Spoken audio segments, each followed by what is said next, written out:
Hi everybody, I'm Missi Matthews. Welcome to Steelers Live. Very pleased to be joined this week with former Steelers legend Merril Hoge to talk all things 2021 Steelers draft. And Merril, they went into draft weekend having 8 picks. They came away with 9 guys. And of course, I think you know where I want to start with the offensive players the Steelers took. Najee Harris, the first round running back that they took with the 24th overall pick. How does he fit in with the Steelers? And I know you've probably watched hours upon hours of tape, so break it down for me. Well, Missi, I'm going to tell you this. My system that I have all 300 plus plays that he had all year long. So you get to see all aspects of him. It's the best way to really delve into what makes that runner unique, special, or where he might struggle transitioning to the NFL. So one thing I like to establish when we're looking at college players, the first thing every fan should notice, and why it's not just easy if you play in the SEC to just come over and play in the NFL, and no matter what level of college you played, the hash marks are different in college, and I don't think most fans realize that. They're much wider in college. So then a college game, a lot of game is played on the perimeter. Because of the width, you get a lot of plays to the perimeter, and because my guy might be faster than your guys, we can run to the corner and we score touchdowns. So that's why college is different. Hash marks get moved in the National Football League, and that's why I say you must be. It's like a fist fight at the 50. You got to be able to play in a small box, in a small area, because my guy is just as fast as your guy. Okay, that being said, one of the most important things for a runner to have to transition to the National Football League is, yes, he must have the ability to start and stop, agility, change directions, and then the other part of that he must add, can you be a decisive runner? Like a lot of guys in college can hesitate, they can take their time and run to the perimeter and still be successful, and that's a very tough transition to the National Football League. So as I studied Najee, there's a bunch of things that really stood out to me as unique. Is he dynamic with his feet, laterally, vertically, start, stop? Yes, for his size as well. Even for a guy like Etienne, who's very dynamic, I would compare his feet to that level. Where he is a unique runner, because he's also decisive, is he has tremendous balance for such a big guy. He plays well on the perimeter. He's not easy to tackle. He can make a lot of people miss and breaks a lot of tackles. And then you go to how does he go about running? Now I use this term and I'll explain it. He does a great job, and actually I think it was Carter, the North Carolina kid, does this as well. They play behind their pads very well. And what I mean by that and why that's important is, as a runner, the more I play behind my pads, meaning I use same foot, same shoulder, I strike my defender who's coming to tackle me, I'm harder to block. I'm harder to tackle. But I'm also a better player and a safer player. There's less injuries to a runner when you play like that. And he's very, very efficient doing that. He protects himself. He runs with great power. He plays behind his pads. He strikes people. And he has enormous balance when he gets hit, whether it's in the passing game or the running game. So just as a pure runner, he is unique from the balance aspect and the power and his footwork. And in the passing game, I like his ability to run routes. Is he a natural pass catcher? Does he fight the ball? Absolutely not. He's very natural with that. You can tell that by his first catch. But how he runs routes is actually impressive. And then the thing that you always hope for, and oftentimes you don't get in a runner like that and a receiver like that, will he block? Can he block? Now, the first step at being a good blocker in the National Football League is just one thing. You got to be a willing participant. If you're not a willing participant, it's very hard to get people engaged and realize how important that is. I'm telling you this, not only is he a willing participant, fundamentally he's unbelievable. I watched him step up in a hole and fill that hole and not give the defender 2 ways. Go on the edge, take away the edge, and not let him have 2 ways. And then work with that guy with his hands, feet, and hips and dominating as a blocker. I got so mesmerized by his ability to do that. But Missi, I'm going to tell you this. All those plays I described are things you have to transition to the National Football League. But there was one play, and I think it was against Ole Miss, if I remember right, or Auburn, one of those.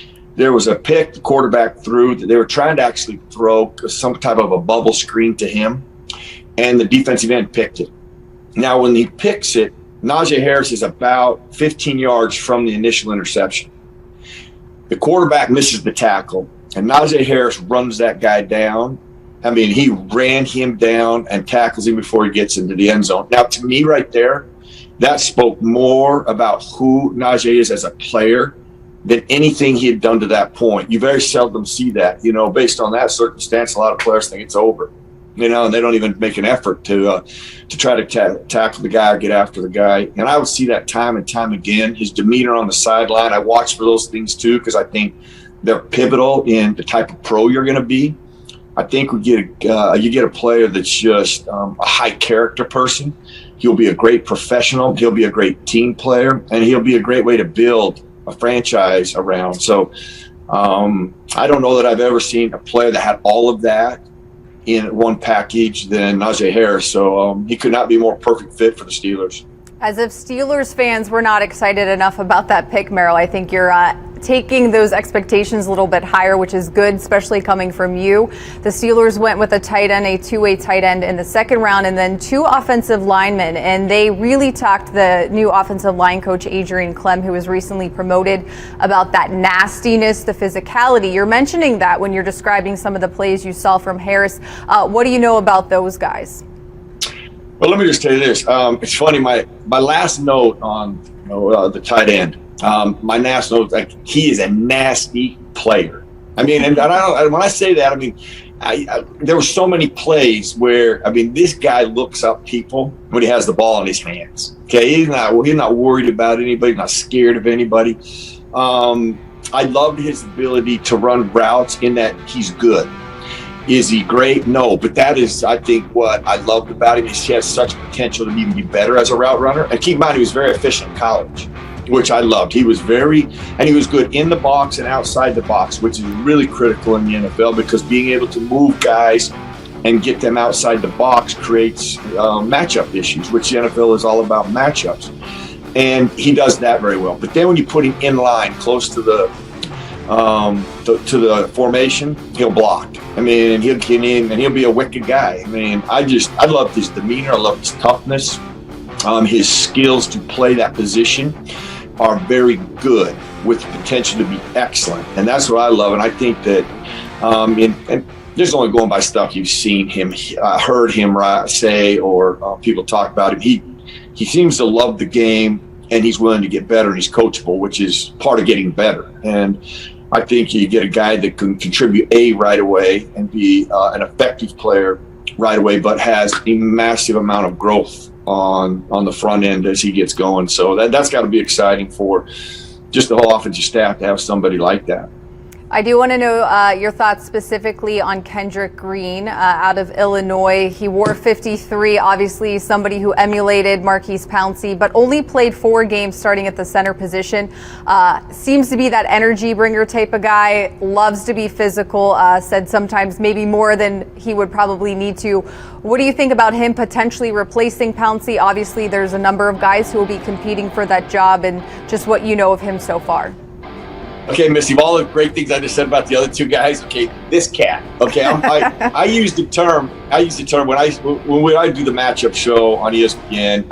When I would get to a running place, I would build off of the Vince Lombardi, a seal here and a seal there. And one day I was doing a play, and there was a guy the blocker just took the linebacker out of the hole. So instinctively, I just went, man, a dig out. He just dug the player out. So I started using this dig out term, where people just move. When a guy moves you, that's a dig out block. Okay, sealing here and a sealing there, that's another type of block. But when you dig somebody out, that's different. That's unique. All right, there's a nastiness comes along with that. Okay, I can't tell you how many dig out blocks I watched him do from his guard position or a center position. And when you watch him fundamentally, and this is true at every position, but very few have it at the college level, feet, hips, and hands. How well do all 3 of those work together in unison when I'm going to run block or pass block? I'm telling you, what he does, which allows him to dig people out, he's really fundamentally sound there. And he is a nasty player. He finishes play. I want to see that. I don't think you cannot be, okay, that can't be too much unless it's after the whistle. But if it's snap the whistle, that can't be too much. I saw so much of it. So when I was thinking of the players that just developed last year, some of the rookies that got to play, some the way they're developing there, you implement this guy at the center position, that toughness and nastiness, that's the guy who has to lead the charge anyway. The challenge with a center that always is with a lot of these players is just the level of education and challenge that exists in the National Football League from fronts and looks. That's so much, it's a higher level than they deal with in college. So if he's able to adapt to that quickly, all that other stuff that I just talked about is already there. I mean, that doesn't have to be taught. That just has to be sharpened and honed in on. Once he gets the mental aspect of the game down from the center position, he's going to be a perfect fit for what they need at the center position. All right, so all of that being said, knowing what is currently on the Steelers roster, the run game and improving it, not finishing last in the league, has been a top priority from Art Rooney II in down all offseason. As we sit here today, are those players going to, with a mix of the current players, make the run game better in 2021? Missi, I got to believe they will. I got to believe they will. Listen, your runner is a truly gifted, special runner. That's going to make the running game better right there. That being said, you still have to do, Najee Harris still needs some running lanes. He needs help up front. Penetration is the number one killer in the running game. So that means guys got to win up front. And that's not just the offensive line, Missi. The tight end position was terrible last year in the running game. And, that gets excluded. That's a big part of it. That's why you go draft a tight end that can block and will block. That's going to add to that whole complement. And, I can see why, Art and the staff would be embarrassed, to be the poorest running team in the National Football League. That's embarrassing. Yes, but to be able to run the football, Missi, is one of those most important aspects of setting the tempo. And one of the most important aspects of winning consistently in the NFL, you have to control that element of every game. If you cannot control that, you will not win consistently. And that is a fact from the start of this league still to this day. And so if they get better there, which clearly I believe these players will help them get better there, that will be able to change and therefore give them a better chance to win football games by what they do on offense and how that complements to the defense.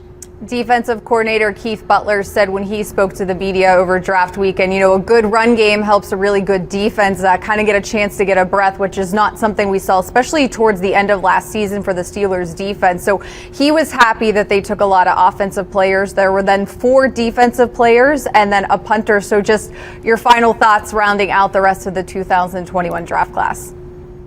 Well, I learned this about my 5th year at ESPN doing the draft. I commented on a player, actually Maurice Jones-Drew, which we'll tell the story later about this. I made a comment about him in the draft. I'd never even seen him on tape. Somebody handed me some notes of his size and weight, right? I went off of that. Biggest mistake I ever made, never made it again. I didn't watch any tape on the defensive guys, but my machine over there, I'm going to plug them in. I got my work cut out for me. So I'm looking forward to evaluating them and see what kind of their players are. But I'm going to go back to what Coach Butler said there. And this is almost true every year. The best defense in the National Football League plays the least amount of snaps. Almost every year, that is the one category that is consistent. And so there's a lot of value and validity what he's saying. He goes, the less we play, the better we're going to be because we can't be out on the field.